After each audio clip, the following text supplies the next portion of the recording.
Well, good morning. I'm Ann Cutler, and welcome to the 411. As summer vacation comes to a close, the U.S. Surgeon General issued a stern warning to folks who like to catch some rays. Tanned skin is damaged skin. The Surgeon General says skin cancer is a major health problem and urges all types of tanning to stop immediately.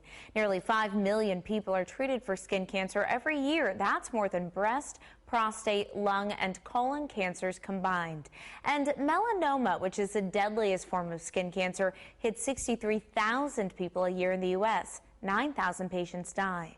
The Surgeon General recommends people of all skin colors minimize sun exposure, wear hats, and use sunscreen of at least SPF 15. Now, joining us this morning to talk more about all of this is Dr. Keith LeBlanc with the Skin Surgery Center. Good morning, and thanks for coming in. Good morning. Thanks for having me. First off, let's talk about this warning that came out. Why now, and why such a stern warning? Sure. You certainly brought up some of the numbers. I don't know exactly why the warning came out, but I like to think that at least when it comes to government, the dollars and cents matter. So you mentioned, 5 million people a year. It's the most commonly diagnosed cancer here in America. That leads to a cost burden of about $8.1 billion a year to the system. Wow.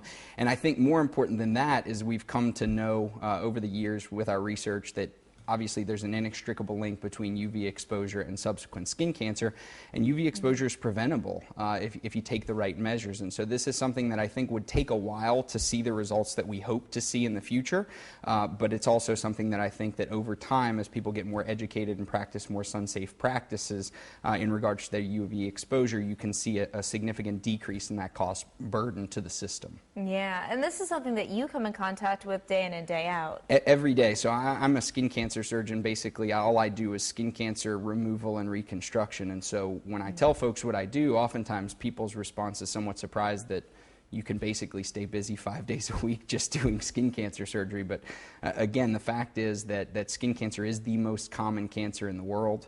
It's the most common cancer here in the United States as well. And just the sheer numbers of people that suffer from skin cancer, not only the potentially fatal forms like melanoma, but also a little bit more common, actually a lot more common, basal cell carcinoma and squamous cell carcinoma.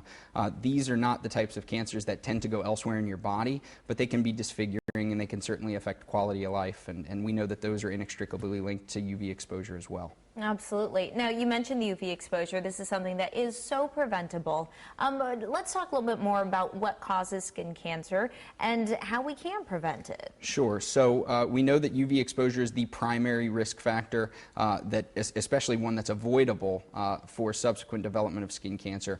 Having had skin cancer is also a very big risk factor for patients as well. What can be done as far as prevention is concerned? I know you touched on some of these points in the introduction. Obviously, sunscreen, sunglasses, I think most people would report that, but doing what you can to stay out of the sun during peak hours between 10 o'clock and 2 o'clock, wearing clothing, long sleeves, hats, things of that nature when possible. You certainly want to do those things and seek shade when it's possible as well. So all of those things in combination can lead to what we call sun-safe practices as it comes to UV exposure. So, again, when people find out what I do, I go to the beach. Shockingly, people get surprised. But it's all about how we act when we're out there, making sure that we use the proper, proper precautions so that we're having fun, but having fun safely. Okay, and this is something that does apply to folks of all colors as well. Absolutely. I mean, you do see a decrease in skin cancer prevalence in folks of color. So patients like African Americans or darker Indian Americans don't develop skin cancer at the rate that Caucasians do. But even within a Caucasian population, obviously, red-headed, blue-haired folks of Irish descent tend to develop skin cancer more than folks of kind of Mediterranean descent that have skin that falls pigmentation somewhere in between. Interesting. Now, there has been some legislation that's gone into place as well. Absolutely. So the Surgeon General's call to action actually came about one day after there was a new legislation called the Sunscreen Innovation Act, and it's something that's really important for folks in my line of work. We've had a backlog for about 12 years of the FDA reviewing new sunscreen ingredients, and so we've definitely made some strides. I remember being a kid when your physical sunscreens like zinc oxide and titanium dioxide almost looked like war paint. Oh, who doesn't love that? The stripe down the nose. Exactly, Remember that? exactly. So that, we've made some progression there that you can wear those types of sunscreens and not look like you're going into battle. But what the Sunscreen Innovation Act, which has passed the House, it passed the House on July the 28th. So again, a day before the Surgeon General released the call to action. That opens up the floodgates. My hope is that it passes the Senate. They're on I think a 5 or 6 week break right now, but it's in the Senate, and hopefully it passes and we can get some new ingredients out there and help improve people's sun-safe practices. I think they call that the August vacation. Right. If only we all got a vacation that long, right? I'm Must with you. be nice. I'm with you. And also about tanning beds. Sure. So we should just avoid those altogether. Absolutely. I mean, the FDA has come out and reclassified tanning beds as what are called Class 2 medical devices now, meaning that we know that there's a moderate to high risk with using those devices, and we know, again, there's a pretty hard and fast proven link between tanning bed use and skin cancer. And really, I think part of the call to action is that despite all this education and people knowing that indoor tanning and sun exposure that's unprotected is something that can cause cancer and premature aging as we get older, it's still frightening to hear 16 to 25-year-old Caucasian females, 1/3 of them report use of indoor tanning.